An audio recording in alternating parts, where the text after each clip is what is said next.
Hi everyone, I'm Chet Udell and I'm going to be walking you through from start to finish how to get your Optron Mini to talk with your digital audio workstation of choice.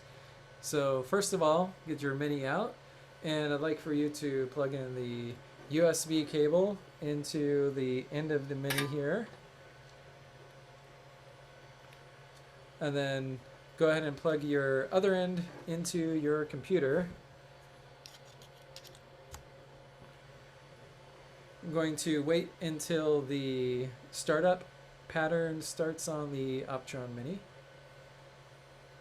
There we go. And then I'm going to go ahead and turn on share screen here so you can see what's going on.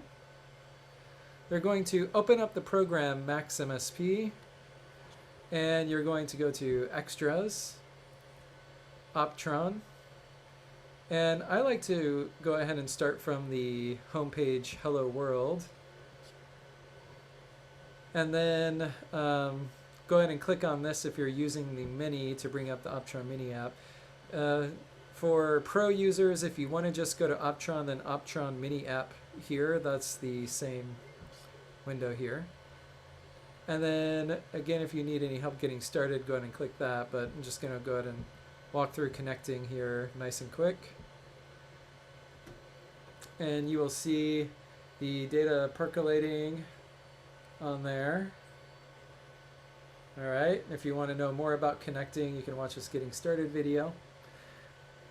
And we are going to zoom over to this external MIDI instrument to DAW, Digital Audio Workstation. So click on that button here.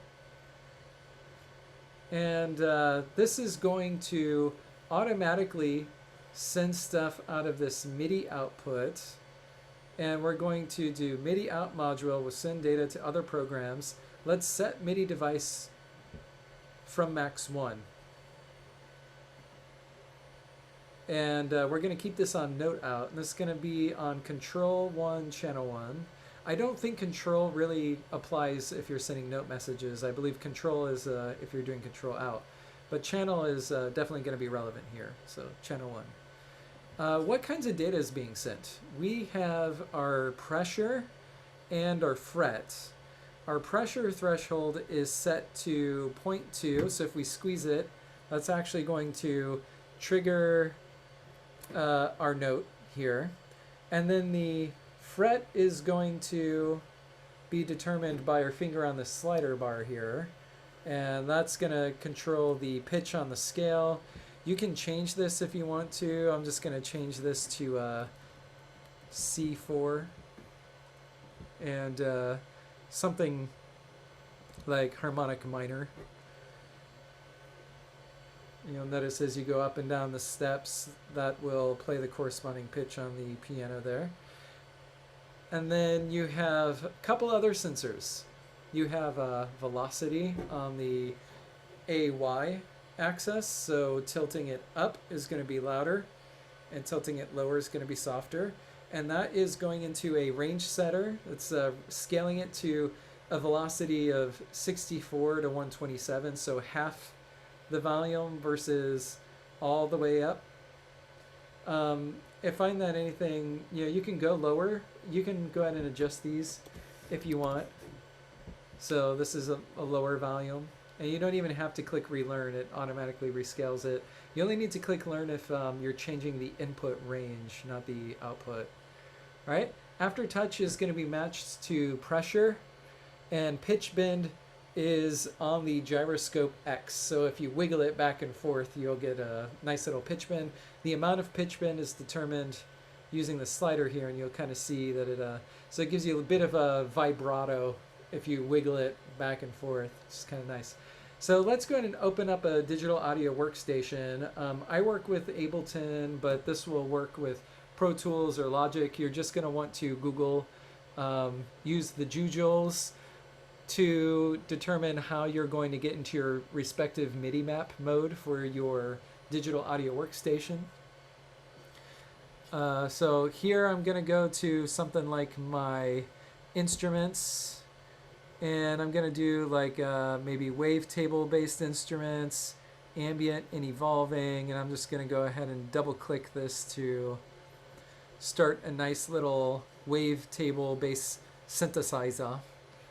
I could do my MIDI instruments from everything, but why not be specific since I know exactly where it's coming from. It's going to be from Max 1, and all channels is useful if you like just want to hear things instantly, but I already know I'm going to be sending MIDI on channel 1. You can actually kind of see that channel 1 is the thing that's percolating here, so I'm going to go ahead and click on that.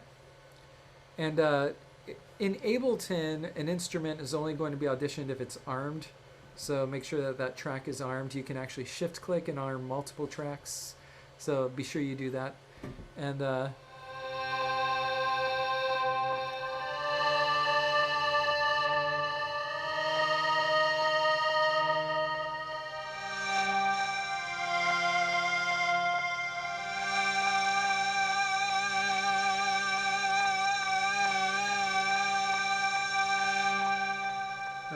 so if we look back here at max, we'll see that my pressure is the thing that's instantiating the note. In this case, I'm going to play C4 MIDI pitch 60 here when that is pressed. And the next fret in the step in the scale will be D, E flat or D sharp, F, G, A flat or G sharp, B. That's the telltale harmonic minor.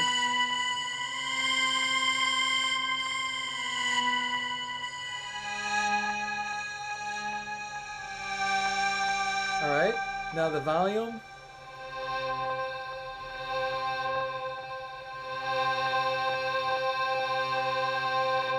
All right, and that is the volumes, the velocity is going to be on the pitch outset. You can't dynamically change that unless you MIDI map some controller data to control that slider. And I'll go ahead and demonstrate that to you here in a second here. Pressure is going to be aftertouch, and it's kind of subtle.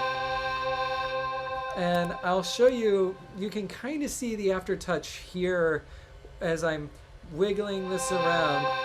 You can kind of see that this wiggles as I'm squeezing, and maybe I can get both windows to be visible here, so you can kind of see my aftertouch wiggle here, and you can see it correspond over there. And then pitch bend is here for aftertouch.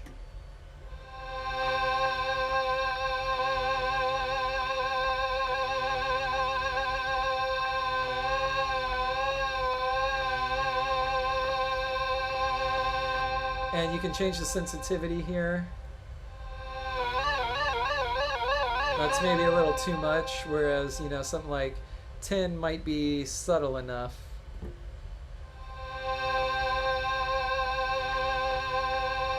And so really it's up to you, like as you're dialing in your action and your preference. We want to pop this open, take a look under the hood. You can use this MIDI trigger object.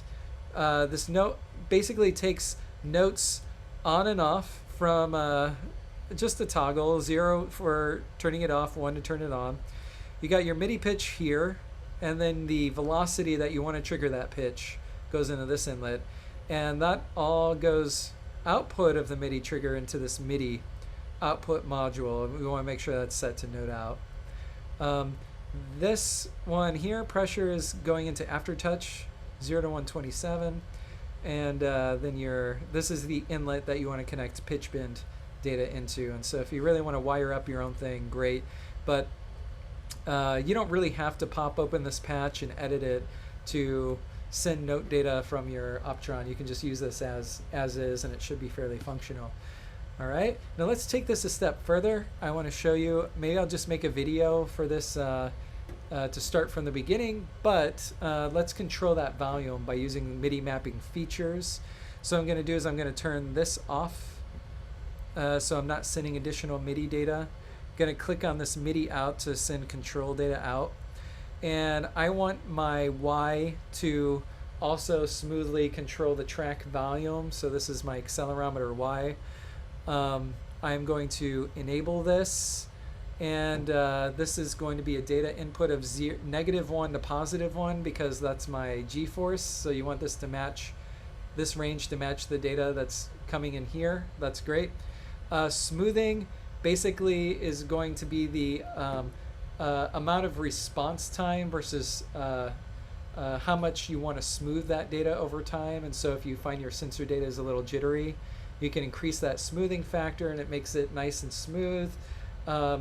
The amount of smoothing is inversely correlational to how responsive and quick that data is going to respond, your motion is going to respond. So just be aware of that. And then also, if you want to invert the data, so where down is up or up is down, you can click that. But I actually want to keep it this way so that I get higher data when I go up and lower data when I go down. All right.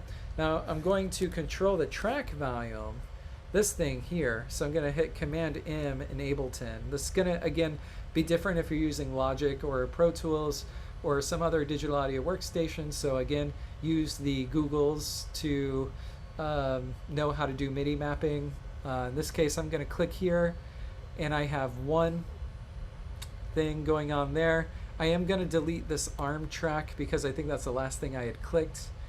But I want to make sure this is clicked here. And now I got channel 1, control 1, channel 1. I'm going to hit Command M. And now you can see as I'm raising and lowering this, this is going up and down. You can also see that there's a little bit of jitter. You know, my hands aren't the steadiest, or maybe I need a couple more coffees. So what I'm going to do is I'm going to increase the smoothing factor. Not too intense, but you can kind of see that that is a little bit more reasonable for how smooth the slider ought to be. And now let's check it out. Uh-oh. Oh, you know what? I forgot to do something, and I'm glad I did that. I forgot to re-enable the MIDI note output here, so I'm going to go ahead and do that. All right. Give it a shot.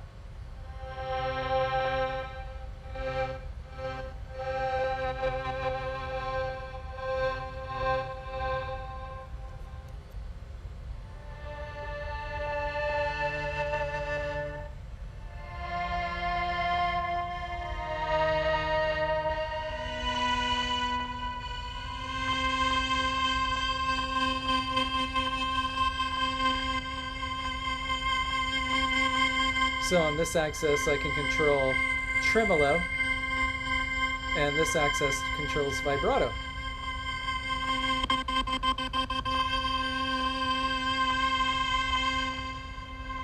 And there you go.